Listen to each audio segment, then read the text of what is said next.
C'est pour toi que je chante. Toi qui l'as tant mérité. Juste une mélodie pour donner l'espoir à tous ceux qui se retrouvent sans voix en priant vers le ciel que Dieu nous entend. Ils soignent ceux qui sourient, ceux qui sourient, mais nous lèvons nos voix. Ce sourire, nous lèvons nos voix.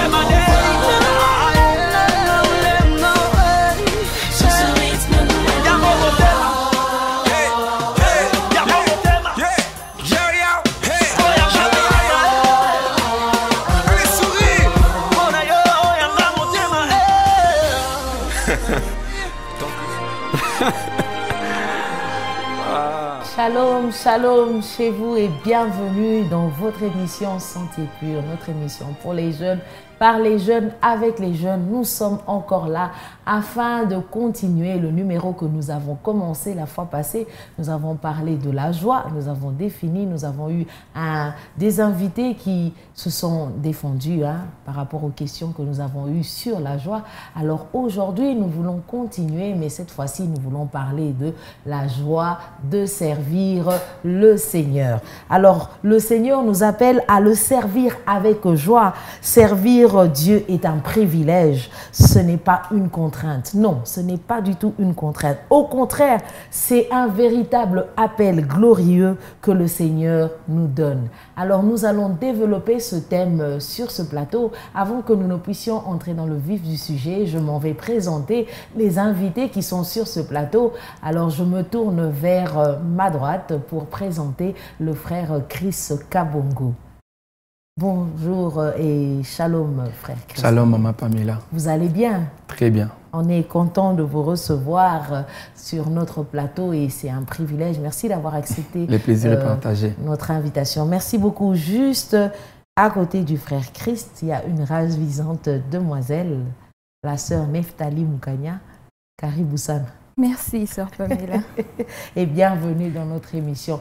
Alors, c'est avec nos deux invités que nous allons parler de ce merveilleux thème qui est la joie de servir le Seigneur. Avant que nous ne puissions entrer dans le vif du sujet et débattre sur ce thème, je demande à la réalisation qui est coordonnée par le frère Benjamin et Papa Thierry de nous balancer cette pause musicale et nous revenons tout de suite après Sing Out.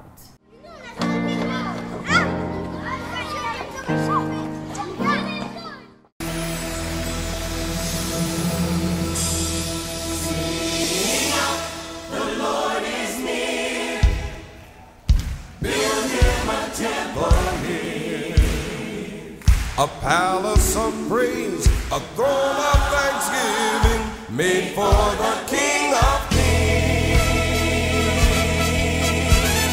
Sing out a joyful song.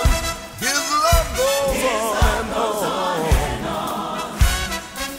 When praises abound, His glory surrounds us, filling His temple here. Sing out.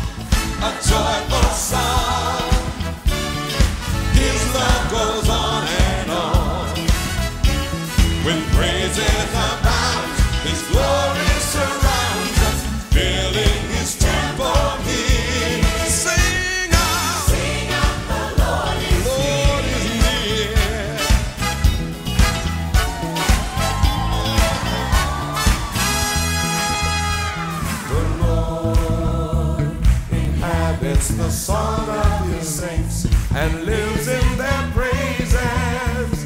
The Lord inhabits the song of His saints and lives in their praises. Oh, sing out! The Lord is here. Build Him a temple here. A palace of praise, a throne of thanksgiving, made for the King. Sing out!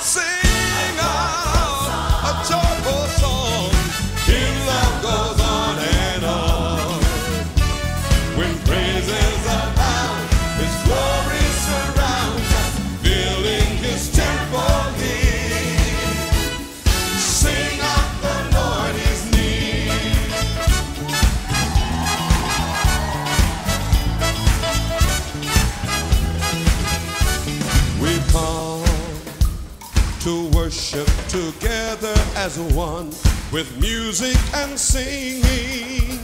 Rejoice in all that the Father has done. Let's lift up an offering. Sing out. The Lord is here. Build him a temple here. A palace of praise, a throne of thanksgiving, made for the King of Kings. Sing out. Sing a joyful song. His love goes on and on. When praises abound, His glory surrounds us, filling His temple here. Sing out. The Lord is here.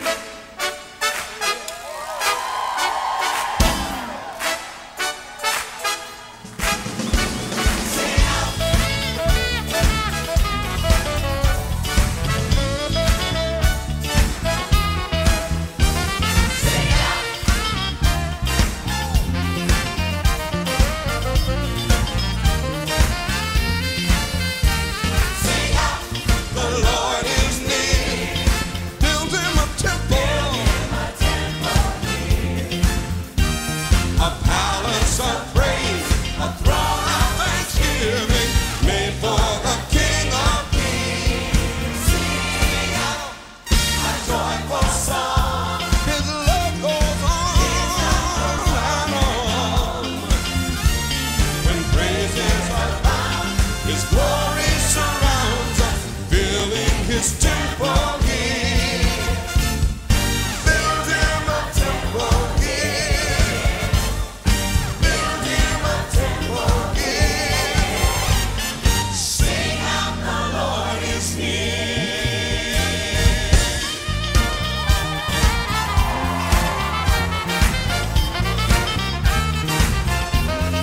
Sing out.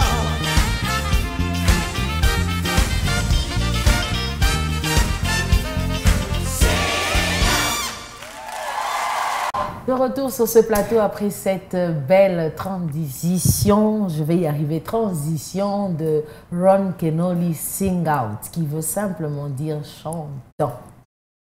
Chantons car Dieu est là. Chantons parce que nous sommes dans la joie, parce que le Seigneur veut que nous puissions être à son service. Chantons parce que c'est pour la gloire du Seigneur. Alors, nous voulons entrer dans le vif du sujet avec mes invités. Je vais me tourner vers le frère Chris, qui me fait un joli sourire. Alors, frère Chris, dites-moi, est-ce que c'est facile de servir le Seigneur avec joie pour vous en tant que jeune? Parce que vous êtes jeune, hein? C'est Oui, l'émission oui. des jeunes, donc vive la jeunesse! Bien sûr. Alors, dites-moi, est-ce que c'est facile en tant que jeune de servir le Seigneur avec joie? En fait, j'ai deux réponses. Ok, allez-y. C'est facile et puis c'est difficile. Ok. Pourquoi Faut nous c'est expliquer, hein? Oui. Pourquoi c'est facile? Parce que en fait, l'homme a trois dimensions en lui. On a la chair, l'esprit Ok. et puis l'âme. Je dirais que c'est très facile dans l'esprit et puis c'est difficile dans la chair. Ok. Pourquoi j'ai dit ça? Parce qu'en fait, la chair, comme nous connaissons, la chair a ses désirs qui est vraiment contraire à l'esprit. Alors, quand nous servons Dieu, normalement, c'est très facile dans l'esprit parce que c'est ce que nous sommes en train de faire qui nous nourrit spirituellement. Ok. Vous voyez que c'est très facile spirituellement, mais je dirais que c'est difficile par rapport à la chair parce que la chair a besoin d'être nourrie. J'ai besoin de regarder Novelas parce que ça me plaît en fait. J'ai besoin de manger. Or, à ces temps-là que j'ai besoin de manger, les services aussi m'attendent. Ouais, Ok. je répondrai que spirituellement, c'est très facile. Et puis physiquement, c'est pas facile en tout cas, étant en plus jeune. Ok. En tout cas. Ah, étant en plus jeune. Oui. Ah, mais je m'attends à ce que la sœur Neftali me dise non, je ne suis pas d'accord, le frère Chris. Qu'est-ce qu'il est en train de raconter? Sœur Neftali, vous êtes d'accord avec le frère? Oui, frère je suis Chris? d'accord avec lui parce que en tant que jeune, c'est pas facile, c'est pas toujours facile de servir le Seigneur parce que il y a des choses auxquelles on doit renoncer, il y a des activités auxquelles on ne peut pas participer parce que notre vie on l'a donnée au Seigneur en fait. Mais quand on se laisse conduire par l'Esprit, quand on marche dans l'obéissance avec Dieu, c'est là que ça commence à devenir un peu plus facile. C'est là que le service devient une passion, une joie. C'est là que au fait, quand on sent qu'on ne fournit plus d'efforts de notre part, c'est l'Esprit de Dieu qui agit en nous et c'est vraiment, c'est impossible de servir sans l'Esprit. C'est là que c'est totalement difficile. C'est facile quand on a l'Esprit de Dieu et qu'on sert avec. Donc, si je comprends bien vos deux réponses, c'est plus facile de servir le Seigneur avec joie quand on est connecté à l'Esprit de Dieu. Donc, quand on laisse l'Esprit guider notre corps qui, malgré ça, réclame des choses, mais on le fait quand même. Oui. Voilà. Ah, ok, d'accord. Ça va. Bon, vous m'aidez à comprendre, hein, n'est-ce pas, frère? C'est ça. Alors, je vais rapidement passer à la deuxième question. Que faire pour servir le Seigneur avec joie tous les jours? Parce que vous avez parlé de ce n'est pas facile, n'est-ce pas? C'est pas facile en tant que jeune, comme le frère Chris l'a dit. Hein. Des fois, on a envie de regarder un peu Novelas. Des fois, hein, on a envie de se tourner vers autre chose. Mais alors, qu'est-ce qu'il faut faire pour servir le Seigneur avec joie tous les jours, sœur Neftali? Pour servir le Seigneur avec joie tous les jours, moi, je pense que chaque jour, il faut demander à Dieu qu'est-ce qu'il attend de nous. C'est là que ça devient un peu plus facile parce que si on a notre propre planning du service qu'on doit rendre à Dieu, quelque part, ça va peser sur nous. Mais si tous les matins on se réveille, on dit « Ok Seigneur, comment je peux te servir aujourd'hui ?» ou même on peut avoir un planning et dire « Seigneur, voilà ce que j'ai prévu, mais il faut que tu sois là, il faut que tu m'aides. » Et là, on verra la main de Dieu, on s'attendra au fait à Dieu et on verra que Dieu nous accompagne dans ce qu'il fait. Et savoir que ce qu'on fait réjouit Dieu, ça nous produit aussi de la joie. Donc pour moi, pour servir Dieu tous les jours avec joie, il faut toujours se ressourcer et toujours lui demander ce qu'il attend de nous. Voilà. Ah, ok. La sœur Neftali est brève, hein? C'est bien, j'espère que le frère Chris ne va pas être bref par rapport à en tout cas, cette fois-ci, je ne serai pas dans sa ligne de la réponse. Cette fois-ci, je sors un peu. Hein. En fait, je sais que comme on a dit, ce n'est pas facile, mais la question est celle de savoir qu'est-ce qu'il faut faire. Je reviens, la Bible nous dit dans Galates 5, le fruit de l'esprit, c'est l'amour. Alors moi, je dirais que pour mieux faire ce qui n'est pas facile, il faut aimer d'abord la chose. Vous voyez, quand on aime, je pense qu'on va les faire comme il faut. Parce qu'on nous demande beaucoup de choses. Parce qu'en fait, dans l'amour, comme Galates nous dit, il y a aussi la joie. Vous voyez, on nous démontre la joie, tout, voyez. Donc pour dire que quand j'aime ce que je suis en train de faire, je vais donner encore les goûts dans cette chose en fait. Ouais. Il faut d'abord aimer, il faut aimer ça, bien que ça fait très mal, ça te demande peut-être d'enlever les désirs, mais il faut d'abord aimer. Quand tu aimes, tu vas comprendre que l'esprit commence maintenant à marcher avec toi comme Maman Neftali vient de le dire. Il faut aimer en fait, bref. Il faut aimer. Oui. Ah, je comprends que, non, vous n'étiez pas à l'opposé, mais vous étiez complémentaires. Complémentaires, oui. Donc, je comprends que vous êtes dans la complémentarité. C'est ça la beauté de servir Dieu. C'est qu'on est toujours complémentaires. Quelqu'un a une idée, quelqu'un d'autre en a une autre. Donc, la sœur Neftali a dit, elle a parlé, si j'ai bien compris, de la communion que tu as en permanence. Avec et pour Dieu. Avoir cette communion, il faut aimer Dieu. Oui. Sinon, on ne sait pas avancer avec ces choses. Et c'est très important. Je me rappelle, je n'oublierai jamais, à l'école, je n'aimais pas les mathématiques. Je n'aimais pas et je n'aimais pas non plus le prof de maths. Et qu'est-ce qui se passait? Je ne réussissais pas en mathématiques. Alors un jour, le fameux prof m'a dit, si tu n'aimes pas les maths, tu n'aimeras pas non plus le professeur et ça ne sera pas facile pour toi. Et c'est comme ça que quand j'ai décidé d'aimer les mathématiques, c'était plus facile pour moi. J'ai commencé à réussir, à expliquer à mes amis. Et voilà, j'ai réussi. Et le Seigneur était vraiment avec moi au-delà du fait que j'ai échoué avant.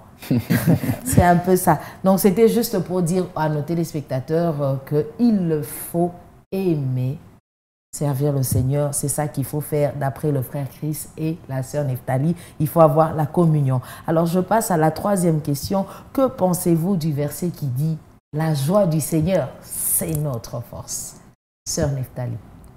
Je pense que dans ce verset, le Seigneur nous montre que notre force spirituelle, physique ou émotionnelle est directement liée à notre joie. Plus nous sommes joyeux et plus nous sommes forts. Et parallèlement à ce verset, Proverbe 17, 22 nous dit « Un cœur joyeux est un bon remède et un esprit abattu dessèche les eaux. » Voilà. le Seigneur nous montre encore une fois qu'un cœur joyeux est un facteur de joie, est un facteur de force pour nous. Je comprends par ce verset que la joie est importante parce qu'elle nous fortifie. Quelles que soient les circonstances, on reste fort. Et voilà.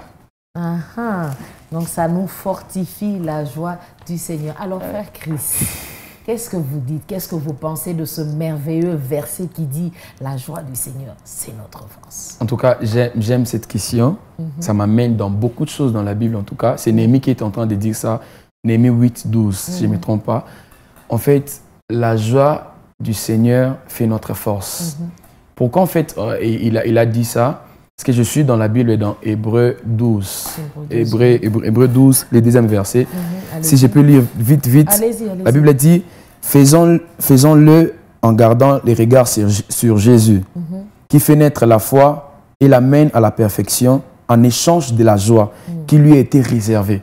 J'aime cette phrase en fait. Vous savez, ce qui fait en sorte qu'on puisse comprendre pourquoi Néhémie disait ça, c'est comme s'il était prophétique. Ce qui fait que si Jésus n'avait pas la joie en faisant ce qu'il devait faire à la croix, nous, on n'allait pas avoir cette force qu'on a aujourd'hui. Donc, quand on dit la joie du Seigneur fait notre force, c'est parce que Jésus, quand il souffrait, il était joyeux en fait. C'est ce que la Bible dit. Parce qu'il savait ce qui était réservé. Alors, j'aimerais aussi qu'on puisse le faire vice-versa en fait. Comme Jésus était joyeux quand il montait à la croix, nous aussi, on doit être joyeux quand on sert Dieu en fait. Vous voyez, on comprend directement que cette joie, c'est par rapport à ce que Jésus nous a gardé. Vous voyez, ce que Jésus nous a réservé, si je peux très bien le dire. Dans la force que nous avons, c'est dans la joie que Jésus a. Comme il sait qu'il est à la droite du Père, il a déjà vaincu la mort. Donc, ce qui fait que même si la mort frappait à ma porte, moi, j'ai la force parce qu'il y a quelqu'un déjà qui a vaincu la mort. Vous voyez un peu. C'est pour ça que la Bible dit, la joie du Seigneur fait ma force. C'est un peu ça. La joie du Seigneur, c'est notre force. Le frère Chris a dit, Jésus lui-même, il était dans la joie. Donc, si je comprends bien, nous aussi, quand on doit servir le Seigneur, on doit être dans la joie. Même quand ce n'est pas facile, on doit toujours continuer à être dans la joie parce que cette joie nous permet d'être forts et ça nous fortifie, comme la sœur Nephtali l'a dit. Ça nous permet de tenir dans les moments difficiles. Ça nous permet de tenir quand ce n'est pas facile. Et ça nous permet de tenir lorsqu'on passe par des épreuves et lorsqu'on est face à des contraintes. Que le Seigneur soit béni, n'est-ce pas merveilleux d'être dans la joie et servir le Seigneur. Alors je passe à la 4e question. Je vais rester vers vous, frère Chris plutôt. Êtes-vous d'accord avec cette phrase d'un homme de Dieu qui a dit « La joie, c'est la joie qui nous impose la communion avec Dieu et les hommes ». Est-ce que vous êtes d'accord? Si vous n'êtes pas d'accord, il n'y a pas de souci. Hein? C'est lui qui l'a dit. Hein? Oui, je suis d'accord. En tout cas, je suis d'accord. Pourquoi je le suis? Parce qu'en fait, vous savez, nous qui servons Dieu étant jeunes, nous savons qu'il y a des choses qui nous attendent après le service de Dieu. Peut-être des amis qui vont commencer à te dire nous on s'habille comme ça. Mais toi, pourquoi tu peux marcher avec la Bible et tout et tout? Mais quand nous ne mettons pas la culpabilité en nous, nous fixons vers Dieu, il y a une chose qui se passe entre nous et Dieu. Vous voyez, ce qui se passe, c'est que Dieu s'étonne en disant, malgré tout ce qui se passe avec mon fils, il est toujours joyeux quand il me sert. Vous voyez, c'est pour dire que c'est cette joie qui nous permet d'être toujours connectés à Dieu, d'avoir cette communion avec Dieu. Je suis vraiment d'accord avec ce que l'homme de Dieu a dit. Je m'attends vraiment à ce que la sœur Nephtali me dise « Non, ça va, mais là, je ne suis pas d'accord. » Oh, mais non, je suis complètement d'accord avec lui. Parce que je vais aller dans les... En fait, je vais me concentrer sur les circonstances difficiles, la joie dans les circonstances difficiles. Quand, en tant que chrétien, on traverse des circonstances difficiles, cette joie nous permet de ne pas réagir comme tout le monde. Alors, au lieu de se renfermer, au lieu de se fâcher contre Dieu, si on a cette joie-là en nous, on saura que Dieu est là, on sera prêt à aller lui parler, au fait. Parce que si nous sommes frustrés ou fâchés ou amers, notre communion avec Dieu ne sera pas bonne. Dans Ésaïe 26:3, il est écrit à celui qui est ferme dans ses sentiments, tu assures la paix parce qu'il se confie en toi. Donc, en se confiant dans le Seigneur, malgré les circonstances difficiles, on est en paix et cette paix s'accompagne généralement de la joie. Et par rapport aux hommes, si la joie impose la communion avec les hommes, moi je dirais oui, parce que malgré les circonstances difficiles, si en tant que chrétien, on garde notre joie, ça attire la curiosité des autres. Ils disent, mais ok, comment ça se fait qu'il traverse cette période difficile, mais il garde sa joie? Les gens seront poussés à venir vers nous. Et si nous ne sommes pas amers, si nous n'avons pas tendance à blesser les autres parce que nous l'avons été, on devient une source de bénédiction pour ces gens-là. Oui. Donc, je suis complètement d'accord avec lui. Ah, gloire à Dieu, gloire à Dieu. Amen. Et moi aussi, j'aimerais quand même ajouter quelque chose sur ce que vous avez dit. Surtout qu'on est en train de passer quand même des temps difficiles avec cette pandémie qui est, je n'ai pas envie de dire à la une, mais on en parle un peu partout et c'est des moments quand même assez difficiles et c'est le moment où le chrétien doit démontrer que servir Dieu dans des moments comme ça, c'est toujours un bonheur parce que ça nous permet d'être dans la présence de Dieu, ça nous attire au fait, ça nous permet d'être en communion avec le Seigneur. Pourquoi? C'est vrai, c'est difficile à l'extérieur, c'est vrai, les informations nous parlent des choses tout le temps, on nous parle de nombre de morts, on nous parle des personnes qui sont hospitalisées, qui ont besoin de respiration, mais il y a ceux qui, malgré ça, ils vont travailler. Souvent, je pense que la plupart, ce sont des chrétiens qui vont, les médecins qui vont tout le temps être là, ils le font parce qu'ils savent qu'il y a un Dieu qui est au ciel et qui voit et qui ne reste pas insensible. Et on croit de tout notre cœur que toutes les personnes qui sont victimes de cette pandémie, le Seigneur certainement prendra soin d'eux et le Seigneur certainement étendra sa main sur eux. Et ils vont témoigner très bientôt que le Seigneur est avec eux. Parce que c'est ça, la joie du Seigneur, c'est notre force. Que le Seigneur soit béni, c'est merveilleux. Avant que nous ne puissions passer à d'autres questions, avant que nous ne puissions aussi prendre une pause musicale, j'aimerais rappeler à tous ceux qui sont en train de nous suivre que le frère Chris est chrétien musicien. Il chante et on ne va pas le laisser comme ça, n'est-ce pas, sœur? Mais non. Il faut qu'il nous interprète un cantique quand même, hein? Même si la sœur Neftali n'est pas dans le domaine, elle est à la presse. Elle a l'habitude d'être derrière les caméras, n'est-ce pas, sœur Neftali? Alors, nous allons demander au frère Chris, ça peut encourager quelqu'un qui, en ce temps, est en train de passer des moments difficiles peut-être, des difficultés, mais quand il entend le frère Chris chanter, interpréter un cantique, il se dit, ah, le Seigneur est encore là et ça lui donne un peu d'espoir. J'aime un chant qui dit Tosopi mite manabiso. Vous savez, dans nos cœurs, on a des blessures, comme vous venez de le dire. Les pays traversent des moments difficiles. Mais j'aime toujours quand ces genres de choses arrivent, nous déchargeons nos cœurs à Dieu. Cette chanson qui dit Yahweh biso tobelemi pembeni na yo tosopi mitema. Tosopi mitema na biso tolingi koloba nyonso yosaleli biso Yahweh Yahweh Nzambe zuwa kembo Yahweh Yahweh Yahweh Yahweh Yahweh Yahweh Nzambe zuwa kembo, nous rendons la gloire à Jésus. Yahweh Yahweh Yahweh Yahweh Yahweh Nzambe Yahweh Nzambe zuwa kembo kembo Yahweh Yahweh dis-le encore Yahweh zuwa kembo Yahweh napesi kembo Yahweh Nzambe zuwa kembo masanjoli yo Yahweh Yahweh Yahweh na kembo Yahweh Yahweh nanga Yahweh Nzambe zuwa Oh, yangwana totomboli maboko, yangwana totomboli maboko likolo. Totatolio ya simbi, totatolio ya simbili. Kolona c'est Dieu ne vieillit jamais. Suki ya pembe kobimate, na motuna po azanzambe. Yebisa ya kumama, kumama kolo, kumama kolo, yes. Kumama kolo, mon sous-azalité, voilà. Gloire au Seigneur. Oh, nous pouvons acclamer Jésus, Jésus.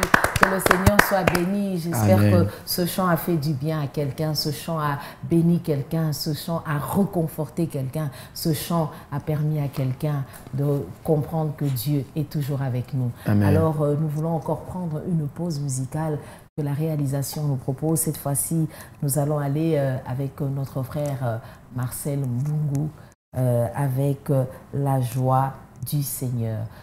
À tout de suite.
Alléluia. La joie du Seigneur, c'est ma force. J'étais en train de danser. Parce que la joie du Seigneur, c'est notre force. Alors nous sommes de retour pour continuer encore avec notre émission et nous voulons continuer avec les questions, sœur Nephtali. Est-ce qu'il y a une différence entre servir Dieu avec joie et servir Dieu sans joie? Y a-t-il une différence entre les deux?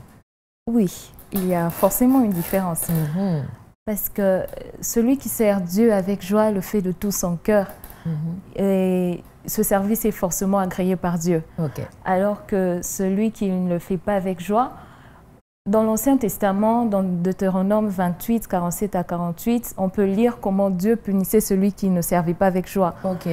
Et la même Bible dit que chez Dieu, il n'y a ni changement ni ombre de variation. Dieu, il n'a pas changé. Aujourd'hui, on est peut-être sous la grâce. C'est pour ça qu'on n'est pas puni lorsqu'on ne sert pas avec joie et de bon cœur. Mais un service qui n'est pas fait avec joie n'est pas agréé par Dieu. Et ce service-là ne plaît pas à Dieu. Donc oui, il y a une différence entre celui qui sert avec joie et celui qui ne sert pas avec joie. Gloire à Dieu, frère Chris. Qu'est-ce que vous en pensez? En tout cas, il y a une très grande différence. Vous savez, j'ai toujours dit un principe, c'est que l'homme veut chercher ce qui se donne et demande ce qui se cherche. Le problème, c'est où ça se pose. Vous nous avez demandé pour savoir celui qui sert Dieu avec joie et celui qui sert Dieu sans joie. Vous savez, celui qui sert Dieu avec la joie, il a des choses qu'il doit recevoir après cette joie-là. Et même avec celui qui sert Dieu sans la joie, il a aussi des choses à recevoir parce que la Bible me dit il est le rémunérateur de ceux qui lui cherchent. Donc pour dire que tout celui qui cherche Dieu, qu'il ait la joie ou pas, Dieu va lui payer. Mais attention, la Bible dit cherchez premièrement le royaume et le reste vous sera donné par-dessus quoi. Pour dire que quand nous servons Dieu avec joie, c'est parce que nous savons, comme je viens de le dire tout à l'heure, parce que nous sommes conscients de ce qui nous attend en fait. C'est lui qui sert Dieu sans la joie, parce que c'est comme si on lui pousse, on lui force à le faire. C'est comme une corvée. Oui, vous voyez, c'est comme si tu as quelque chose au cou pour dire que Kende Kaka, vas-y seulement. Et puis, c'est lui qui sert Dieu avec la joie. Il sait réellement qu'en servant Dieu, ce qui m'attend, c'est ça, ça, ça. Vous savez, j'aimerais dire à quelqu'un, nous qui servons Dieu avec tout en disant que j'attends des choses matérielles, tu as vraiment tort. Parce que quand nous servons Dieu, déjà ces choses-là nous est dû. Vous voyez, déjà ces choses-là nous est réservé. En tout cas, quand nous servons Dieu, dis-toi dans la tête avec cette joie que le royaume des cieux nous attend. Vous voyez, celui qui sert Dieu sans la joie, c'est comme s'il est inconscient. Il est ignorant de ce qu'il attend. Vous voyez, c'est pour ça que la Bible nous dit que le royaume, nous devons d'abord chercher ces royaumes des cieux. Parce que ces choses-là, les matériels, nous est déjà donné par-dessus quoi. Donc pour dire qu'il y a une très grande différence. Quand tu sers Dieu, dis-toi qu'il y a quelque chose que Dieu m'a promis. Il y a quelque chose que Dieu m'a promis. Ce n'est pas les matériels, ce n'est pas les véhicules que Dieu t'a promis. Parce que quand tu pars, ces choses-là, tu l'auras. Mais quand tu pars avec joie, tu es déjà conscient dans la tête que le royaume des cieux m'attend. Donc il y a une très grande différence. Ok, il y a une grande différence entre celui qui sert avec joie et sans joie. La sœur Nephtali l'a dit, le Seigneur, ils s'attendent à ce que le Seigneur fasse quelque chose. Le Seigneur frappe ceux qui ne le faisaient pas avec joie. Mais par contre, ceux qui le font avec joie, ils ont une rétribution qui est leur nom, qui est inscrit dans le livre de vie. Et le royaume des cieux leur appartient. Alors, puisque le frère Christ tout à l'heure, il a parlé des choses qui arrivent à ceux qui ne servent pas avec joie. J'aimerais savoir quand même, je suis curieuse, de connaître les conséquences de servir Dieu sans être dans la joie. Quelles sont les conséquences selon vous? Parce que tout à l'heure, vous nous avez fait comprendre que ceux qui ne servent pas avec joie, c'est comme une corvée pour eux. Alors, quelles sont les conséquences pour ceux qui pensent que c'est une corvée pour eux? En tout cas, il y a des conséquences. D'abord, j'aimerais rentrer, comme maman Nephtali vient de le dire, avant, dans l'Ancien Testament, on était frappés. Mais actuellement, nous ne sommes pas frappés parce qu'il y a en fait quelqu'un qui est devant nous. C'est cette personne-là qui nous donne la joie. Cette personne, c'est Jésus-Christ. C'est comme si je sers Dieu, mais je ne sais pas qu'il y a un Jésus au-devant de moi. Quand je sers Dieu sans la joie, c'est comme si je suis abattu, je suis triste en fait, si je peux le dire. Donc c'est comme si il y a des choses qui me retiennent encore. Comme je viens de le dire, nous ne sommes plus dans la loi.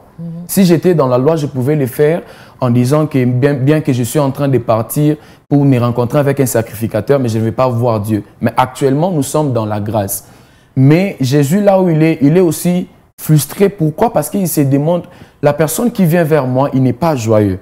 Donc c'est comme s'il ne remarque pas ma présence en fait. Voilà la conséquence, où sont les conséquences, si je peux le dire, parce qu'il y a plusieurs conséquences. Donc cette personne n'est pas consciente de la présence de Jésus qui est devant lui. Donc du coup, comme Jésus est notre avocat auprès du Père, quand tu auras des problèmes, tu ne vas pas bénéficier de Jésus-Christ, si je peux le dire. Vous voyez, c'est ça les conséquences. Ok. Oui. Le frère Chris nous dit que tu ne vas pas bénéficier. J'espère que la sœur Nephtali va compléter le frère Chris par rapport aux conséquences qu'il y a quand on sert Dieu sans la joie. Oui, et pour compléter le frère Chris, je veux dire, il y a dans Néhémie 8:10, on dit que la joie du Seigneur est notre force. Et lorsqu'on sert sans joie, on n'a pas de force. On prend au fait aux difficultés de la vie. On va fonctionner comme tout le monde. Il n'y aura pas de différence. On pourrait ne pas être une source de bénédiction pour les autres. Au fait, on ne va pas marquer ces différences entre un enfant de Dieu et un enfant qui n'est pas de Dieu. Dans la même circonstance, au fait, dans la même circonstance difficile. Donc, on va manquer de force et on pourrait aussi manquer l'objectif que Dieu voulait atteindre avec nous. Voilà. Ah, gloire à Dieu, gloire à Dieu. Alors, nous sommes à la fin de notre émission. J'aimerais demander à la sœur Nephtali, quel conseil vous pouvez donner aux jeunes chrétiens et chrétiennes qui sont en train de nous suivre en ce moment, qui pensent que servir Dieu, c'est une corvée. C'est une contrainte pour eux. Donc, servir Dieu, bon, c'est quelque chose qui va m'empêcher de jouir des plaisirs du monde. C'est quelque chose qui va m'empêcher de ne pas faire ce que j'ai envie de faire, comme être accro à la télé, regarder tout le temps novelas du matin jusqu'au soir. Quel conseil vous pouvez donner à ces personnes? Alors, moi, aujourd'hui, je dirais à un jeune que non, servir le Seigneur, ce n'est pas une corvée ni une contrainte.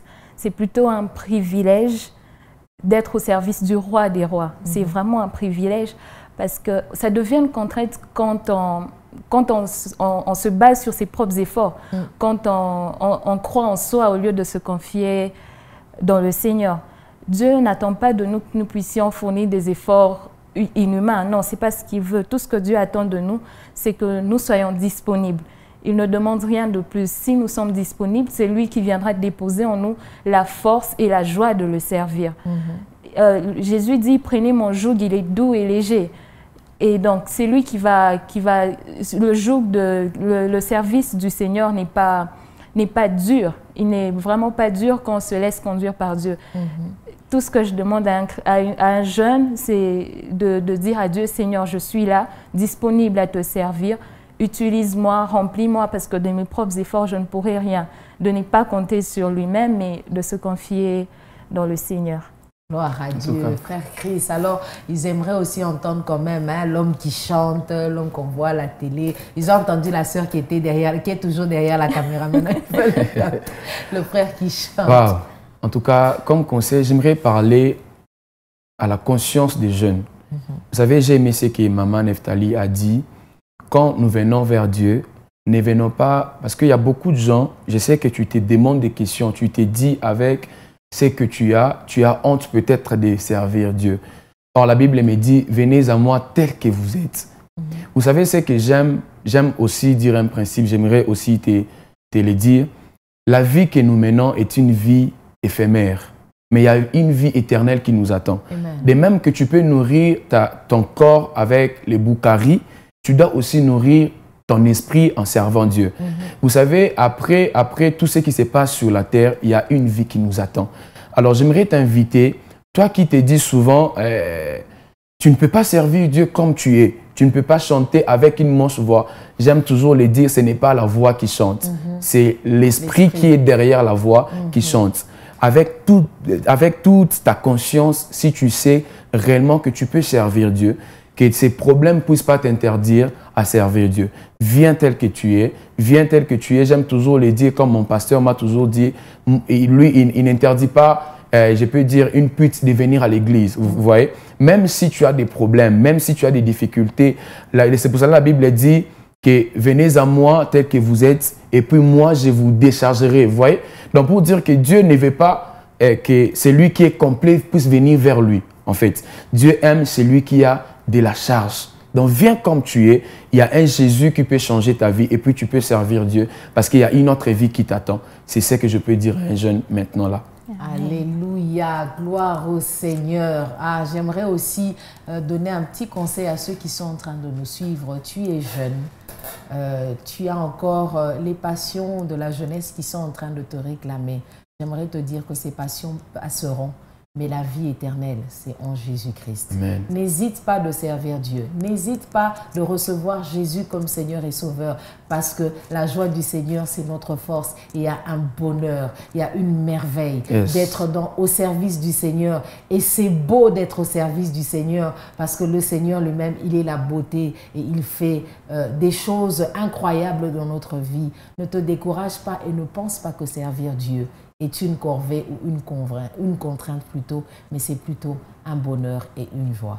Que le Seigneur vous bénisse abondamment. Nous sommes arrivés à la fin de notre émission Sentier Pur. Merci à nos invités. Merci Sœur Neftali. Merci Frère Chris d'avoir accepté notre invitation et j'espère que ce n'est pas la dernière fois. Hein.